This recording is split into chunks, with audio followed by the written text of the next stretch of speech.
This ain't recorded? This is. Make sure to get some edits going. Bro, we edited it for sure. I'm gonna edit it tonight. Actually, I'm gonna edit it tomorrow. But, Will, bro, I appreciate you being on the cast, bro. For those who may not know, I mean, I know you somewhat, but for those who may not know, who is Josh? Who is Josh? Yeah. Should I be looking at the camera or Bro, you, bro? this is a regular conversation. We just talking. Okay, so they just get my side view? They just get your side view, the beautiful side view. Sorry. That nice jawline. So I'm from the north suburbs. Mm-hmm. I was born and raised in Illinois, Vernon Hills specifically. Mm-hmm. So it's like a good 45 minutes north. I grew up, there my whole life. I was like somewhat raised in church. Okay. My family, we had a divorce, and so at that point in like elementary school, I started getting brought to church. Yeah. So that was like my first introduction to church. I grew up playing sports my whole life. Yeah. I love sports. Uber. I love sports. Yeah. Praise God for sports. Who did you play? I played basketball and baseball. Okay. MLB Josh. MLB Josh, Josh. So I played football growing up until third grade. Okay. And then I went out on top of a championship in third grade. W. We beat Zion Bend. And that was dope. But I wasn't the best in school. So my mom was like, maybe you should not play sports throughout the whole school year. So I had to drop football. But other than that, I played a lot of video games growing up. Okay. Yeah. Okay. Call of Duty was my thing. Gamer. Call of Duty, it's in its own world now. Rebirth? Rebirth? Yeah, I play Rebirth still, but now I don't have time. Me neither, bro. No. Time just keeps moving. So I don't really have time for much, but growing up, I played a lot of video games. And that kind of folded into my relationship with God. Is like I didn't care for church growing up. I didn't want to go to church. Most of the time I was up late Saturday night playing video games and just being brought to church. It felt like a chore, honestly. So that was a big part of my growing up, is just not caring. It's like you got football going on Sunday, so like my mind was not towards God in any sense. It was more just I felt forced to go to church. So that eventually led to a lot of tension in my relationship with my mom. And I guess she just gave up in that sense of like not forcing me. So near like late middle school, I stopped going to church. I didn't really care for it. I was very in the worldly life. Sports was my everything. So that was who I was. In high school, everything started to just become interesting. I started to develop depression at that time in high school. I'd always had a struggle with making friends. Get solid friends. I feel like I'm an outgoing person, but like I can't tell, bro. having a solid friend group was always hard. I felt like I was the one who got picked on a lot in the group, so that wasn't very fun growing up. Feeling like I didn't have like a solid friend group, and so in high school, you think about the world of cliques. I was like not in one. I was like a part of one, but like left out of everything. So a lot of my time was spent alone and at home, and so there's a big sense of loneliness that just led to like very depressive state throughout high school that I didn't really understand. I just knew I was sad, and so yeah, it was super hard because like at school, like everybody knew me. Like I guess you could consider like a popular loner. Of like at school, I would talk to people and then I'd go home and it's like I wouldn't have anything to do. So video games was like a big part of my coping mechanism, and then at some point it started to turn into like more worldly things of like drugs and alcohol, amongst other things. So that became a big coping mechanism like my sophomore year of high school. I smoked weed for the first time, and that kind of changed my whole direction of like something to lean on that I thought was like, yo, this is awesome. Like it's an escape. I feel happy. And then that slowly turned into something that was like super addictive. And like I was one of those people like weed's not addictive. It's like it's got to be up there. It's like one of the most mental addictions out there. It's like something you're so lenient on, and so with struggling to like have a solid friend group, I started smoking weed like every day. I was a dope head, which carried on to like junior and senior year. Like I got kicked. I got like in-school suspension because I came high to school. Wow. And I got caught. It was like the talk of town in the worst way possible, bro. Wow. So that was like terrible. As like something where like my whole life, my whole view was just like messed up on what life was. Like I was just very dependent on drugs, and it's all I knew. Like my friends at that time, it was just a bunch of people smoking weed. So like it was super shallow relationships. Like we didn't care about who, like what was going on. All we cared about was getting high. So that was like a big part of my growing up, and like you could say like early development of my brain was like a super big lenience on substances, which like was a big show because like I couldn't go to homecoming because I got in trouble. Like parents looked at me differently. Like it was just one of those like things where it was super super tough to carry on. My love for sports fell out. Like I'd stopped playing basketball for the school because like I just cared about smoking weed. So like my drive for stuff fell out the door. Like sports was my outlet for a while, and then making friends on the team was hard. Like I was like the one on the outside. With like there was a solid friend group, and then I was just that outside player. So like I stopped playing baseball my senior year, and that was tough because like sports was my whole life. And then I went to I just went from playing sports to like stopping. And it's like drugs became my life. So it was like a very big change, and like the relationship with my mom was tough because I just didn't care. Like she caught me multiple times. So that was like my high school, and then I graduated. Praise God. And I went to Columbia, Chicago. I was originally a photography major. Photography was like a big thing is like I always felt like a creative person. You could say maybe that was ADHD involved. Yeah, bro, it's always ADHD, bro. It's always that and OCD. Yeah.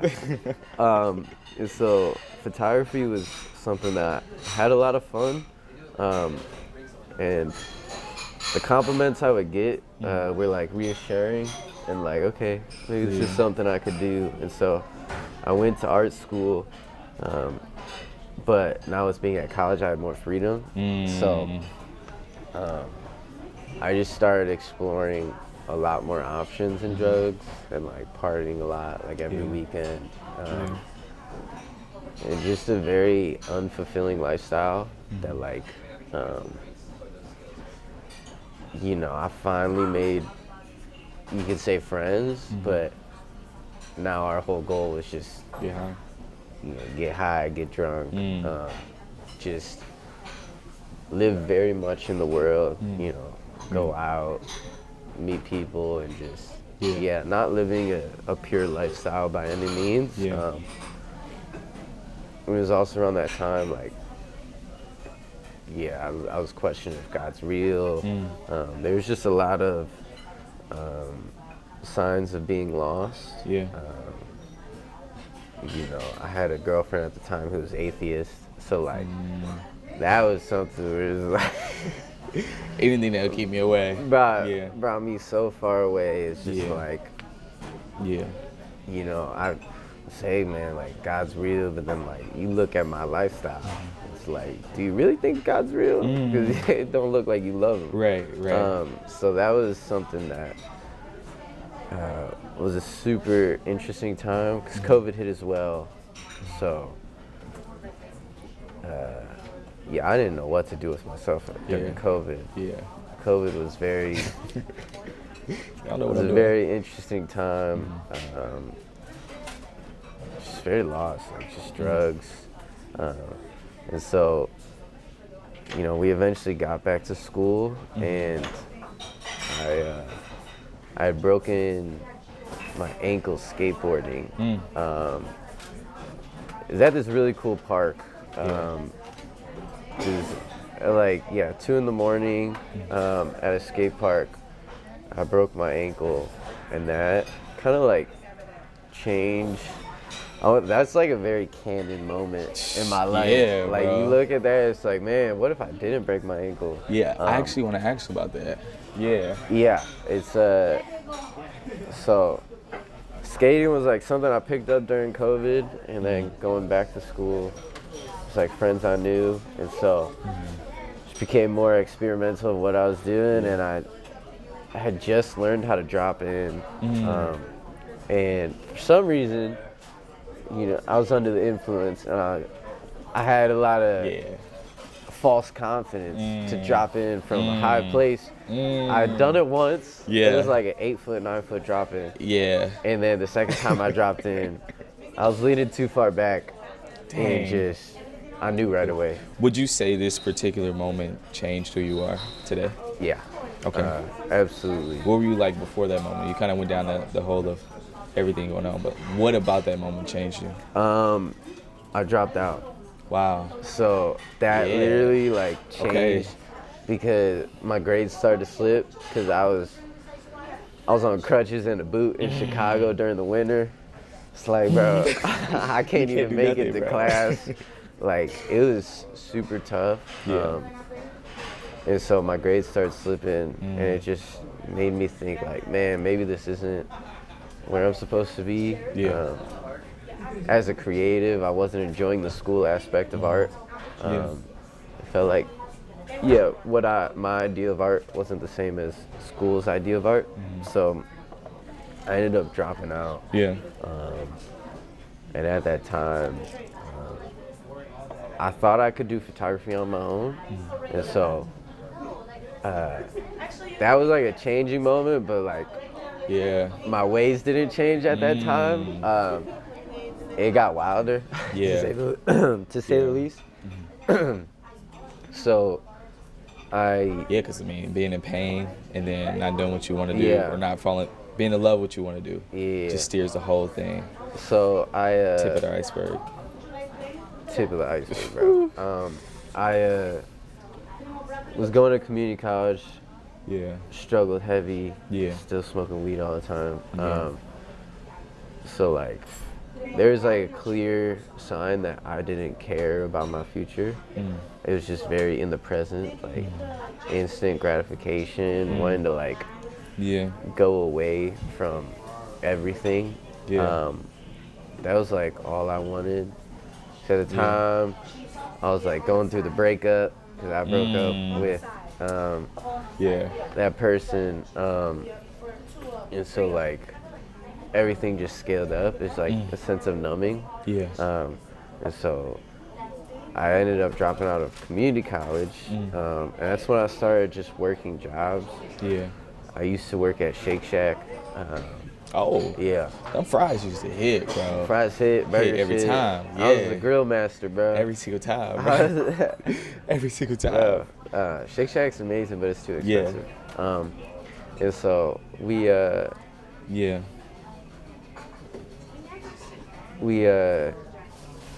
was working at Shake Shack, and then there was I ended up going to warehouse jobs. But what was tough is it was night shift. So I was working like 11 p.m. to 7 a.m. And there's just like a big identity crisis at that time for me. Because so you would say this thing impacted how you saw yourself? Because you look at my town, my grade. So Vernon Hills, it's like a very academic school, and I was just completely off that path. Like sports, and then just like super worldly, where like you see people beginning to graduate, and I'm working a night shift warehouse job. That like really impacted me in a negative way of like the comparisons of like, man, look at where my life's at. How am I supposed to like think of myself as like a successful person, or like I'm on a good path. I didn't feel like I was on a good path. It was just a way to make ends meet, make money. So that began to be like a super big struggle. Of like, I'm not seeing the sun. I'm sleeping all day. My relationship with my mom at that time was terrible. Just because like, she wakes up, I'm going to bed. I wake up, I gotta leave for work. Right. She's work, like, so it was like a super tough time of like seeing people, just like get ready to graduate while I'm working night shift warehouse jobs. When you say that, because you talked about Vernon Hills and like talked about where you grew up and like how the school, academic. When I asked you the question, like, okay, no one else knows you, who is Josh? You actually started with Vernon Hills, like where you're from. Would you say that's a huge part of your identity? And this thing happening, like, well, like, you realizing people are graduating, school ties into that, like, comes all the way back to that? No. Okay. My memories of Vernon Hills aren't great. Okay. To be honest, I think it was like struggles. When I think of Vernon Hills, I think of the struggles that I had, and like not feeling a part of a community. So that was like, I guess I was just referencing where I'm from. Okay. I just want to see, like, why did you start there? Vernon Hills, it's always where I'll be from. Like, there's a lot of great memories. Like, I do love that town. But there's a lot of, like, who I was in Vernon Hills is, like, not who I am at all today. Exactly. So, you know, it's great to reflect on. But it's not who you are. I wouldn't say that's who I am. So, that's what I'd have to say on Vernon Hills. That's good. I respect that. What would you say, well, besides all the talents, the work, the accolades, whatever you've done, who would you say you are at your core? Like, what would you say defines Josh? Jesus Christ. I think down at the core, that's the whole reason my life changed.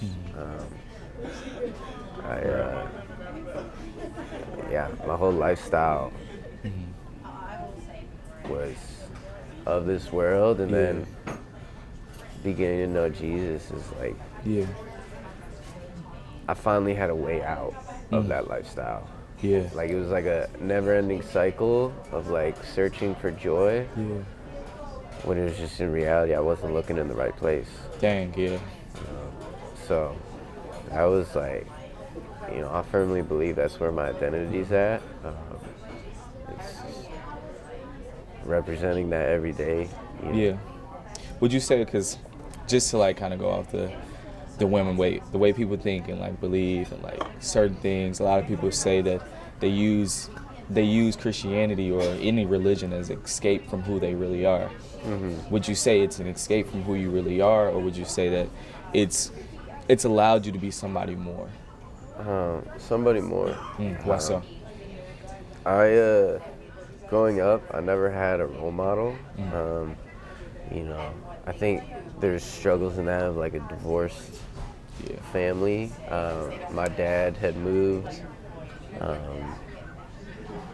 He had moved around near me, and then it ended up being in Indiana, which was tough in a sense. You could say as like a guy, like, I don't know if it's just in our genes, but to just look up to like a fatherly figure. I never really had that. And our biggest connection between my dad and I was sports.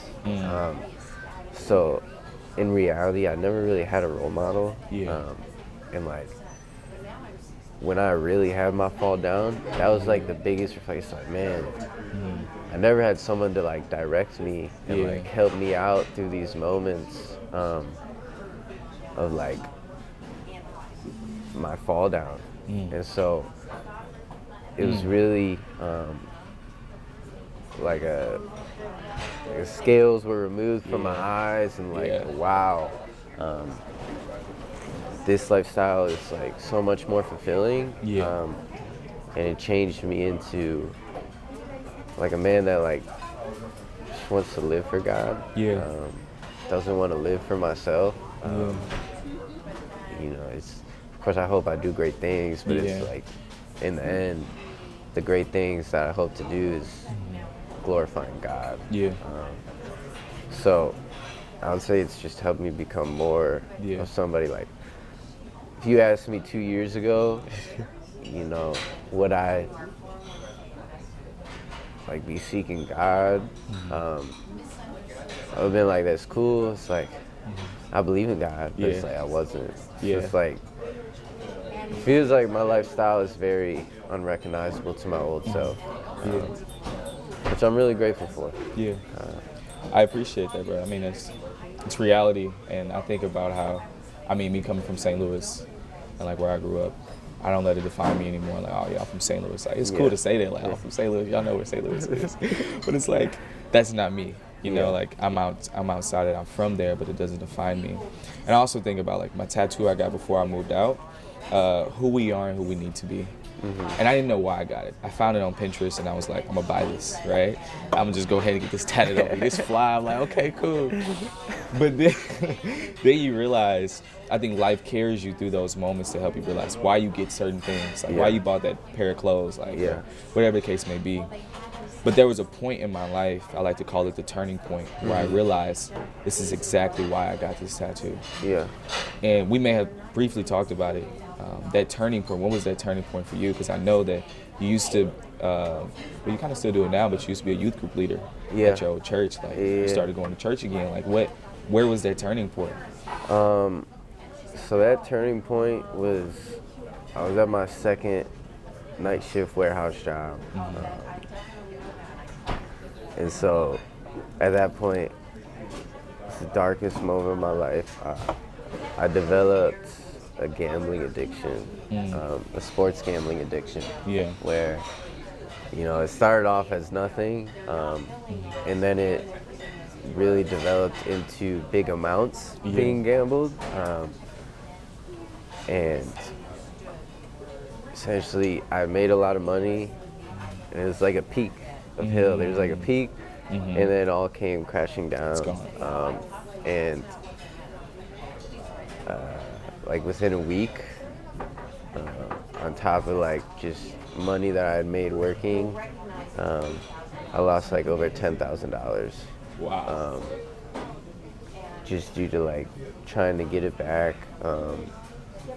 I lost money that I had invested for like over 2 years. Crypto, a whole diversified portfolio. I wiped it out trying to get all my money back. And so at that time, like what kept me sane was like how much money I had. You know, feeling like, well, it's like I'm at this warehouse job, but at least I have a decent amount of money saved up. And so then it hit me. So I went from, around like 15K to like $50 in a week. And I was just set on like ending my life. Like last thoughts, most of my thoughts throughout the day was like how I'd end my life. Just because like consistently through my life, I just felt like a failure. I dropped out of college. You know, I wasn't the best in high school. I quit sports. I'm at warehouse night shift job, where I didn't feel like I should be. Like I just felt like there was no route to success. It was like everything I've done in my life has just led to failure. I'm a failure. And I think like the best, at that point I was so drained, like I was really set on ending my life. And it just tore me to pieces. Like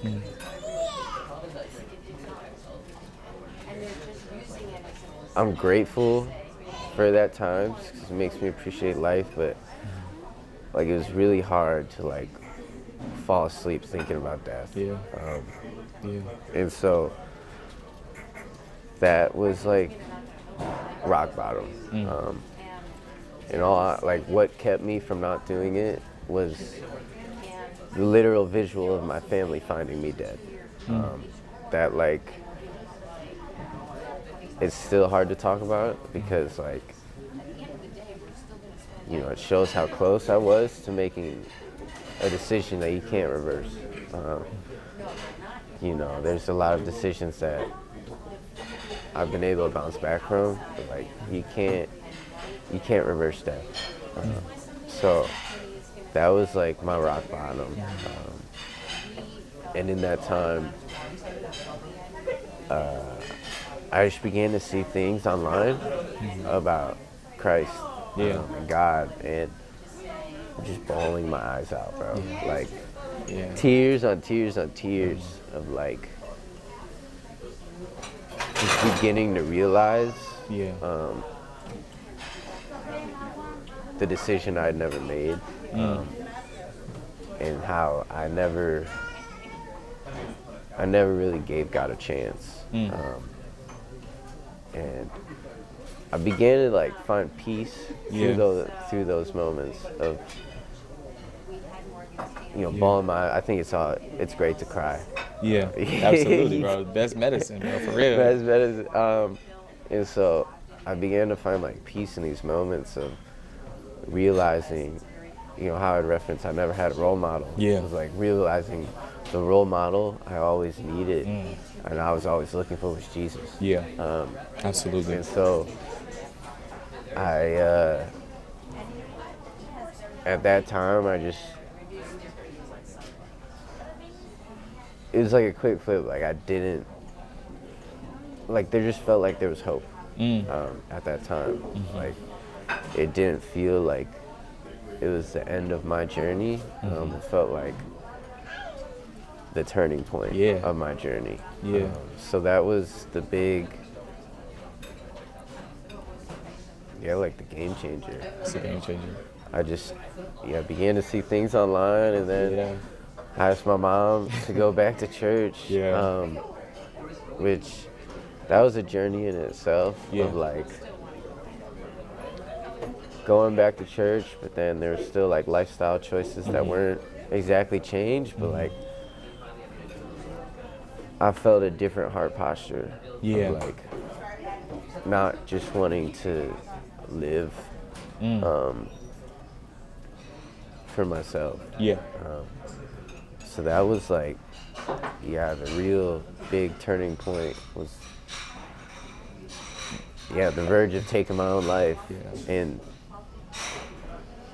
I think God speaks to us in our lowest points. Our lowest points. He gives us an opportunity to seek Him, and so, I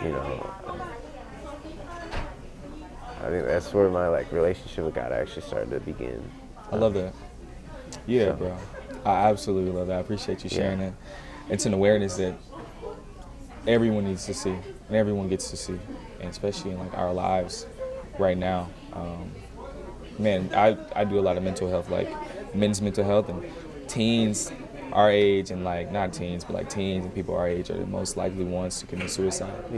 But it's also cool to, not cool, but like interesting to see that in our turning points, there's always a breaking point as well.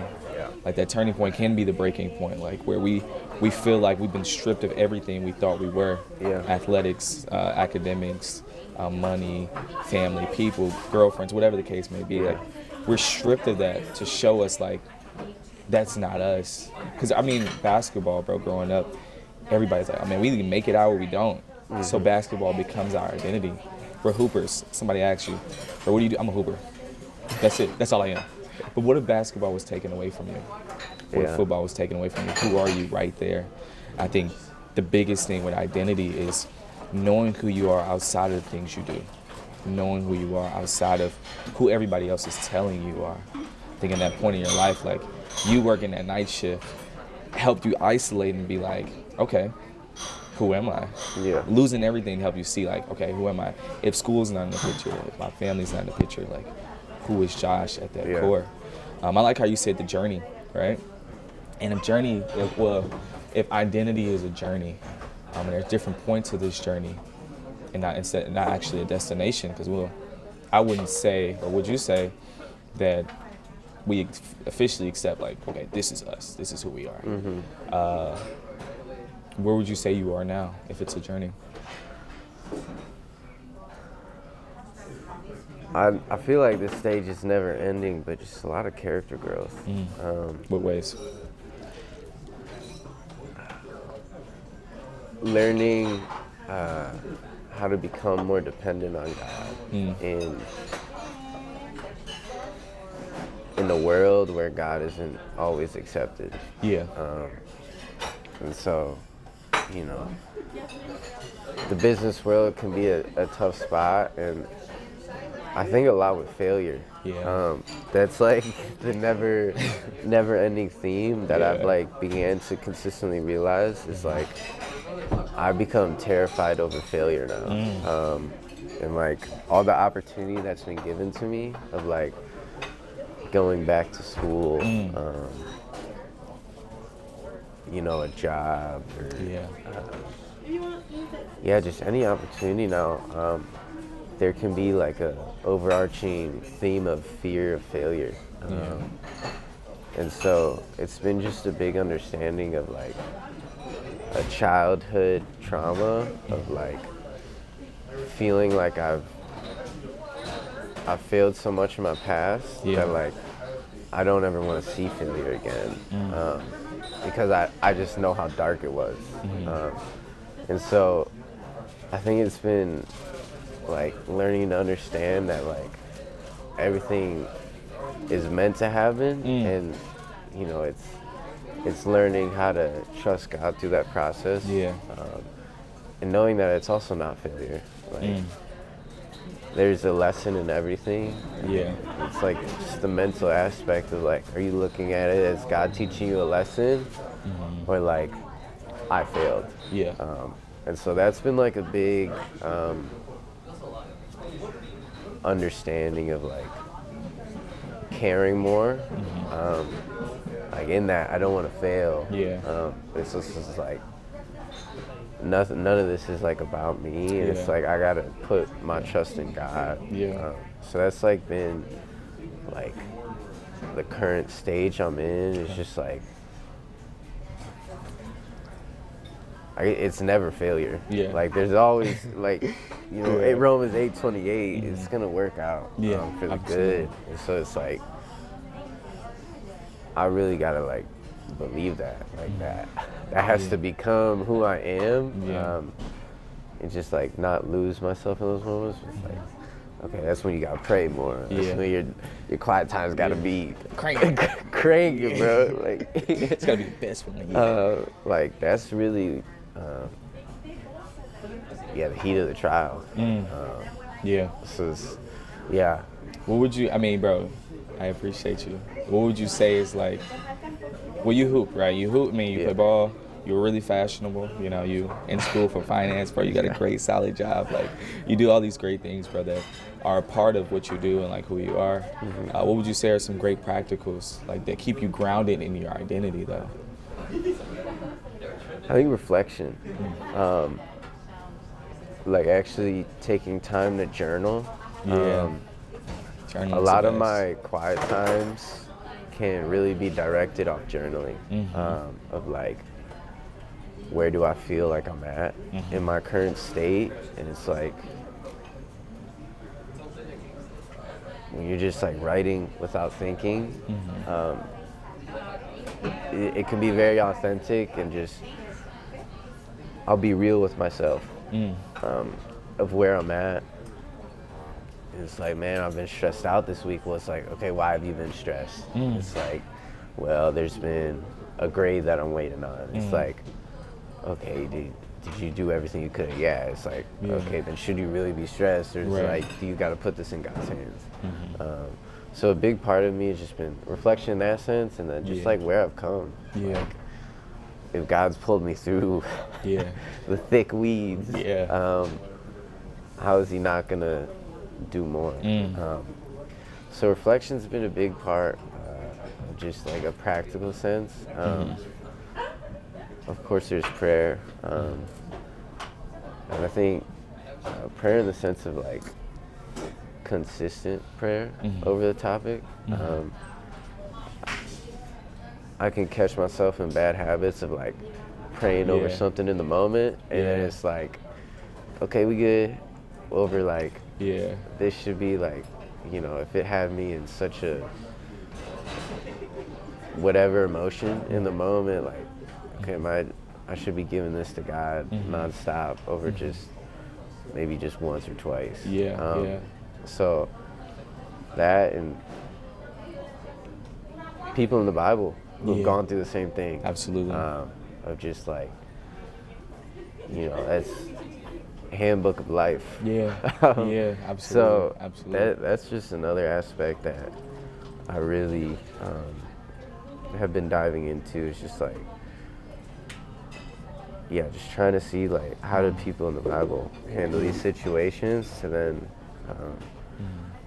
do the same thing. So I respect that, bro. I appreciate that. That's good to know, because it's like, I think journaling, I journal, bro. I love to journal. I get to really see my raw emotions. Because sometimes verbally saying my words, bro, I just be like, what am I saying? But if I write them down, I've just definitely been a writer, you know?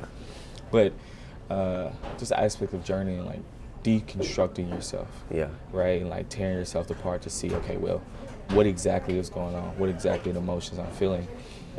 It's a process that we have to do, but we have to be able to rebuild as well. Where would you say right now is like, okay, where is God rebuilding your character in these areas, like as far as trust or confidence or failure, whatever the case may be? Like, where is he rebuilding you in your identity? I think vision. Just having like there's a lot of times I can get caught in the moment, which it's great to live in the moment, but I think I can struggle to not have a long-term vision. Yeah. So in that, I can get stressed out over the future. Yeah. And so that's been the rebuilding sense of like, just really like taking time with God. Yeah. And having a vision for the future that, you know, isn't focused on myself. You know, making sure that it's God-centered. Yeah. It's funny, I'm wanting to study out every time vision is stated in the Bible. Okay, I like that. Which is, it's cool. It's gonna be a while, but I think it's very necessary for myself of like the rebuilding process of just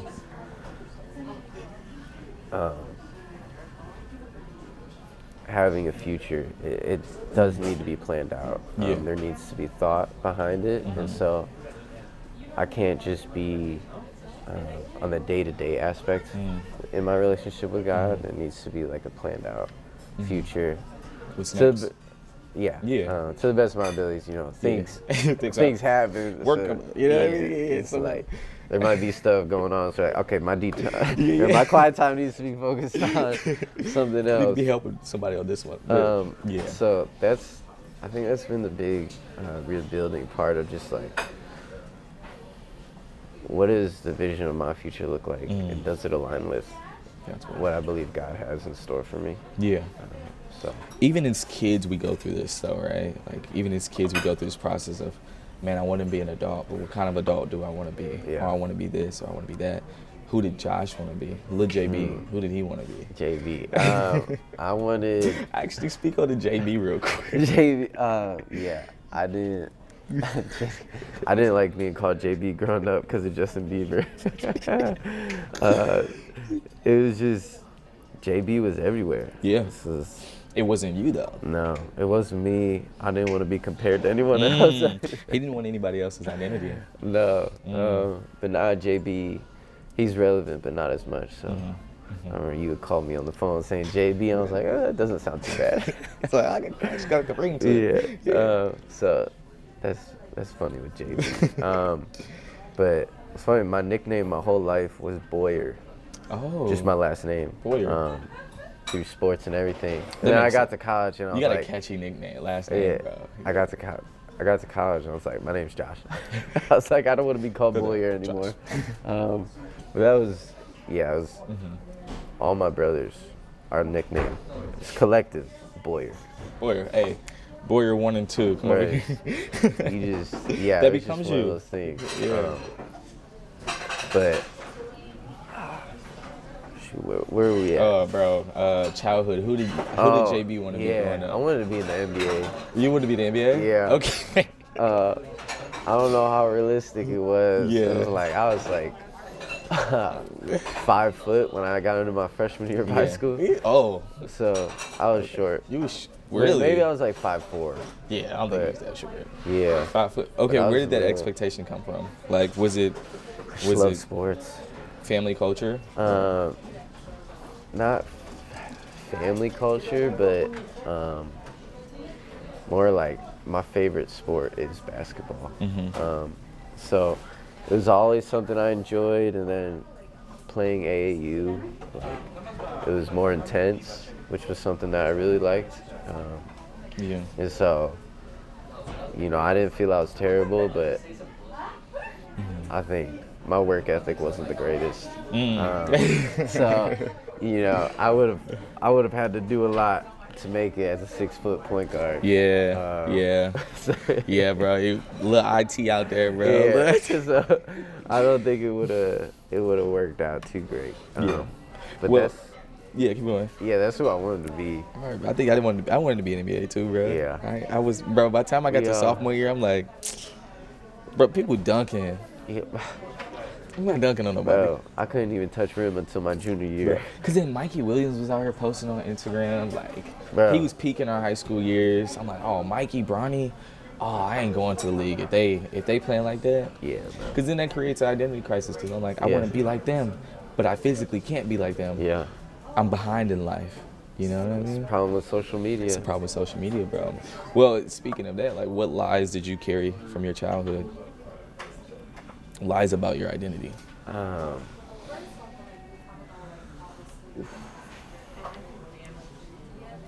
I just didn't know who my identity was. I was very adaptive to the scene around me. So like, I always felt like my identity was changing up based on who I was around.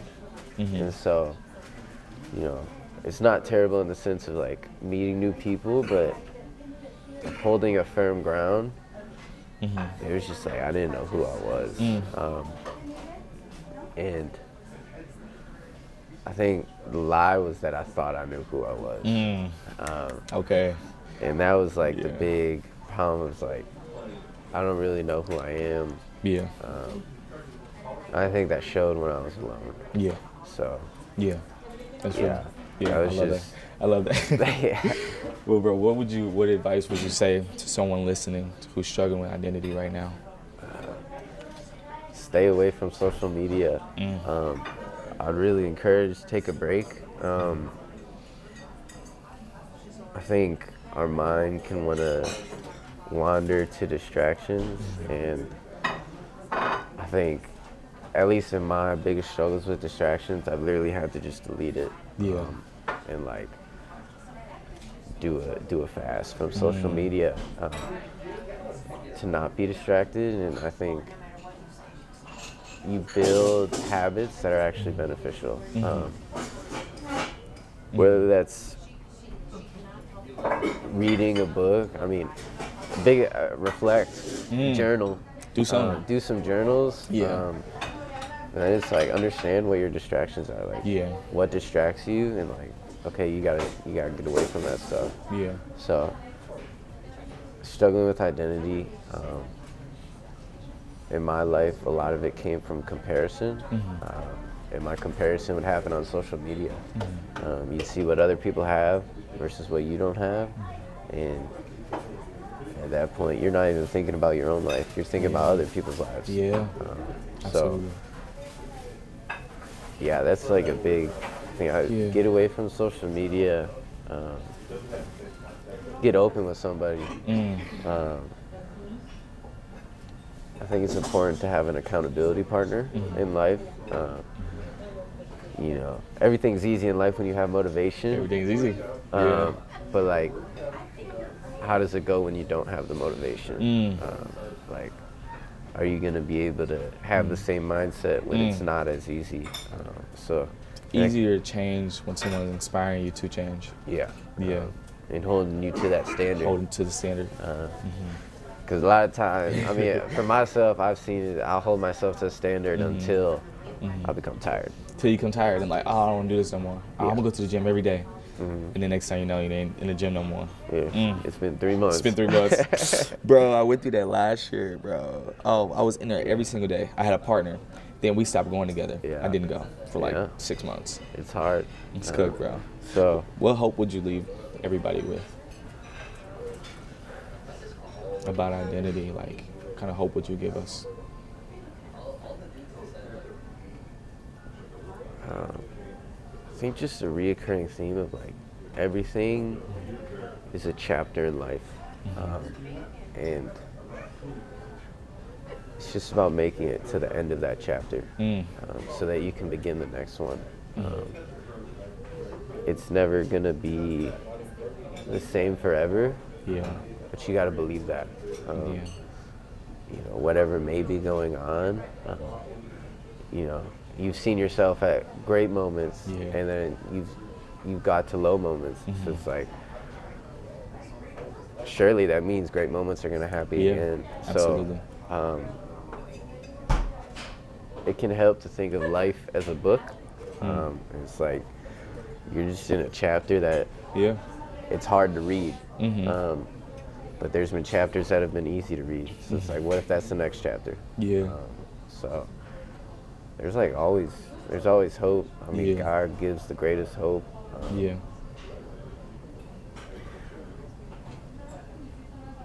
know, you've gone through so much in the past. Really reflect on that and just see, this isn't the last chapter in your book. So that's like the biggest sense of hope that I can feel. Yeah. When I had done the sermon, there's a lot of like, that sermon was like for me. Yeah. Bro, all of them were, bro. For real. That like the heat, the pressure, the trial, like you can find hope in that. Like, in these bad chapters, it's really where God's working. Like the good parts is where you're bearing the fruit of those hard parts. So it's like it's essential to have a mental understanding of that. To really know, like, whatever struggles may be happening in your life, like they're building like a great comeback. They're building a great future for yourself. Absolutely. But it's also a moment like that's like a decision of like to pass. You know, it's like God has you. He set a path for you to bear great fruit from this. It's like, are you gonna walk that path, or you know, stay where you are? Back down from the trial. So, you know. Bro, you ever heard of the iceberg theory? Yeah. What do you think I'm talking about? Well, just right now I feel hopeful, bro. You just inspired me with so much hope. Like, dang. Is that what the iceberg? I'm just thinking of like. I'm thinking of the imagery. Well, I guess maybe I don't know it, but like the imagery of like the stuff you do know on the top of the surface versus like the bottom under the water. There's like so much more that's so much more hidden and invisible. Am I correct? You are correct. Because it's not what took the Titanic out. That was what was on the top. It was what was on the bottom. You know, so I think they thought they were gonna go right through that thing. Straight through it. Like, bro, this is nothing. This is nothing. Yeah. But that's like how identity works, bro. It's a lot of stuff that's on the top that we like to show, or we like to think that we are, but who we really are is at the bottom. The 80% and the 75%, that's under the water. So I appreciate you sharing the 80 and the 75%. This may not even be all of it, bro. There's so much more you can share, I know. But I'm really grateful, bro, to do this podcast with you, and you inspiring the people with change, bro. Hopefully so. Hopefully so. Hopefully. Yeah. I hope so. I mean, I hope so. The story's never finished. I mean, look at Joseph. That's a great, if you think your story's done, go read in Genesis about Joseph. Like, he made it back. He made it back. He made it back. Nothing to something, bro. Saved his brothers too, his whole family. So it's like, what was meant to harm me turned out to be for my good, bro. Right. That was supposed to be taken out, bro, but it worked out for you. Now you got a story to tell. I could not be more grateful. Like, there's so much little more moments. Like, I almost died in a car crash. What? Yeah. Oh, snap. Bro, part 2 of this podcast? Part two? Hey. I was still in my, like, I was delivery driver, pizza driver. And, like, I totaled my car. Oh, wow. And it was, like, if the person was in neutral, they were like parked on the side, but there wasn't really a side, and like I was looking down at directions and just I looked back up, and before I knew it, they were right in front of me. And so if they were parked, I possibly could have killed them, but also myself. Of just like they took so much of the impact being in neutral or being in drive that like that was like a moment that, that's like, things to think about, like I was very close to death at that point. And so there's like been so many times of like God does stuff that like we can't make sense of. Like that was such like a wake up sign that I took somewhat, but I didn't take enough of. And so there's like so much signs of grace that we can see, and like I still think back on that like, wow, like I really could have died. That was supposed to be it. It was a terrible car crash. So there's like so much that's like reflection is so essential, bro. I find so much hope in the reflection of like think about like where you were. Like you were once of this world, and now you're of God. I am of God. Galatians 2:20, bro. Man, my favorite. So it's like, you know, that should be enough to rejoice in right there. Like, yeah. See it.